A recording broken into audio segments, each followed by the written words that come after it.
I was reading a small book by a very famous guru, actually a lineage of gurus in India. This is actually the third one in the lineage. And the original book is 100 verses, and then the second guru made a commentary on that, and the third one made a commentary on that. So it got pretty thick. And this is the unfortunate course of religion. It's called That Alone, with the subtitle The Core of Wisdom. It's a thick core. And I started studying it. The lineage is in a way in the mode of Sri Aurobindo, who tries to integrate East and West, modern scientific and social thought of the West with the classical Indian Upanishads and Vedic teachings.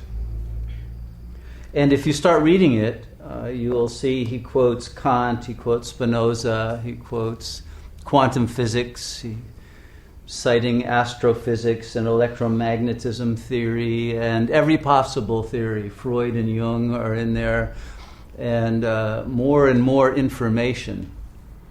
This is a classic example of what Baba Haridas used to call headache yoga, perhaps the ultimate headache.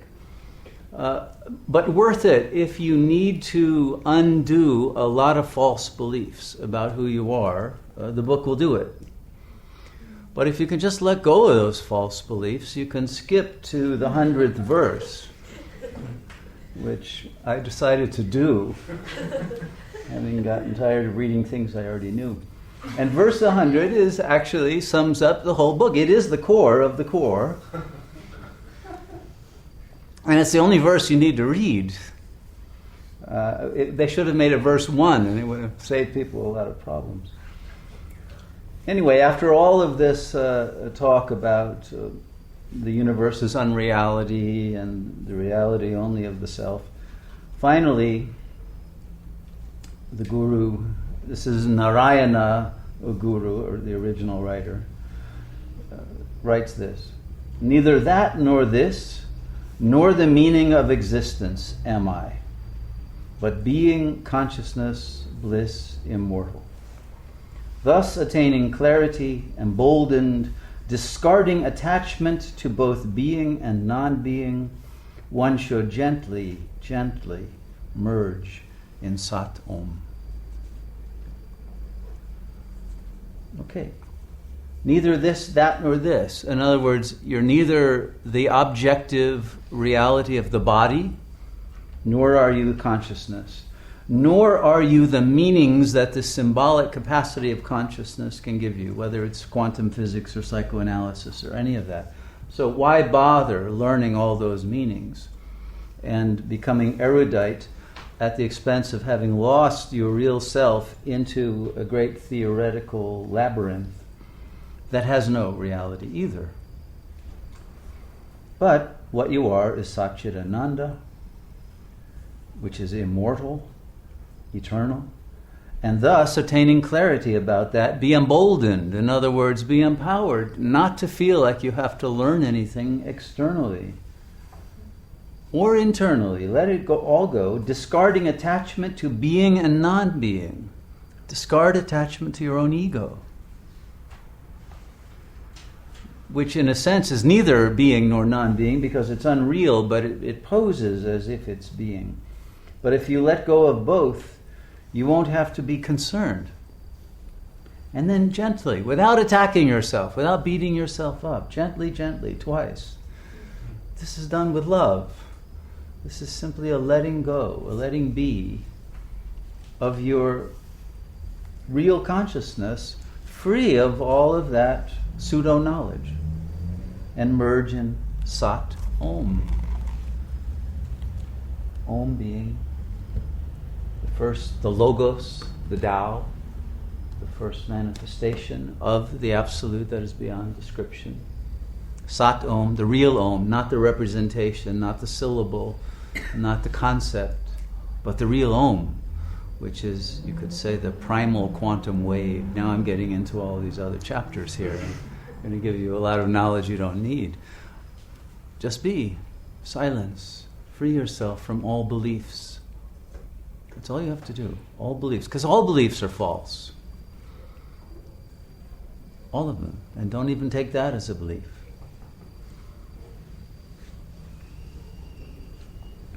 And then you're free without doing anything. Because it is the mind itself that's trying to figure out its way to freedom that is the bondage. So Ramana often uses the metaphor that the thief masquerades as the policeman and says he'll help you catch the thief. So your mind says, I'll help you figure out the Maya that your mind caused you. But it's the same mind that's trying to figure out and will never figure it out because its real agenda is just to keep the mind itself going.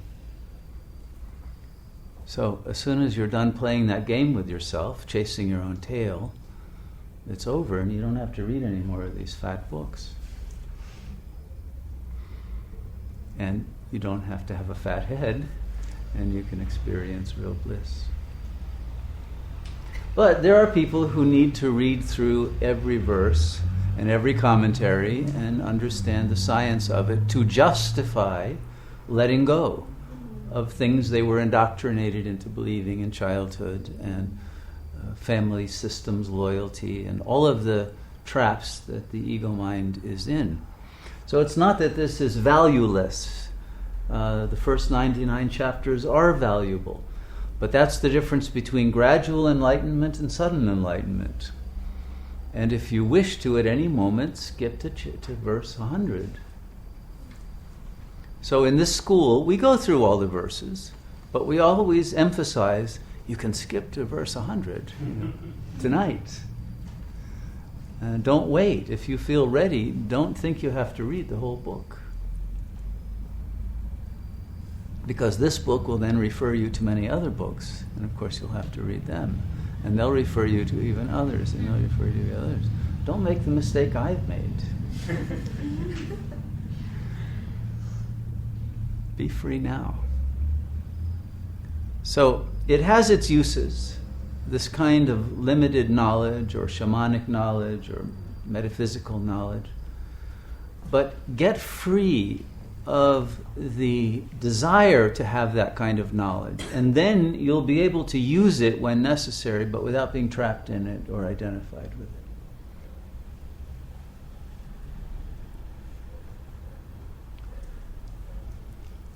it. In my readings of the other 99 verses, in a metaphorical sense of all of comparative religion, I have found that there is one metaphor that is consistent throughout classical religious and philosophical traditions, whether it's in ancient Greece or India or China or Persia or Europe and anywhere.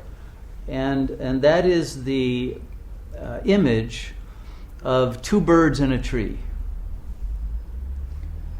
And the Greeks also used two brothers, Castor and Pollux, and there were other versions of it. But basically, most of them used two birds in a tree. You find it in Islam, you'll find it in the Vedic texts. One bird is eating the fruits, and it overeats and gets sick. The other bird is not eating, it's just watching, but it's chirping, it's happy. These two birds represent your ego that's eating, desire, grasping, want to get as much as it can, and the other bird is your real self. That's just there. It's already in bliss. Doesn't need to do anything. They're both there in the tree of life.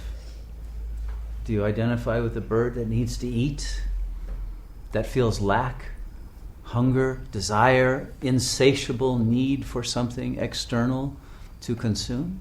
Or are you the bird that is already free? That's the question. Both birds are already there. You don't need to find this free bird. You don't need to go on some journey of bird hunting. They're both there. You are both of them. You have the bird that eats. It's an ego. It has some value. But when you let go of your identity with it and realize that the bird that is already free is equally, if not more so, your real self, then You are no longer caught in a trap of compulsive eating, compulsive consuming of experience, compulsive sense of lack. And so this freedom to switch your identification from one bird to the other is what all spiritual paths are about. It's really that simple. You don't even have to get rid of the ego bird, but once you disidentify with it, it magically loses its hunger and it starts singing along with the real bird. And the two are really facets of a single self. So tonight, let's be the bird that's already happy and doesn't have any hunger, doesn't have any fear, and is in bliss. And just by identifying with that aspect of your consciousness, everything will come into order without your having to do anything. And you will gently, gently merge into Sat Om.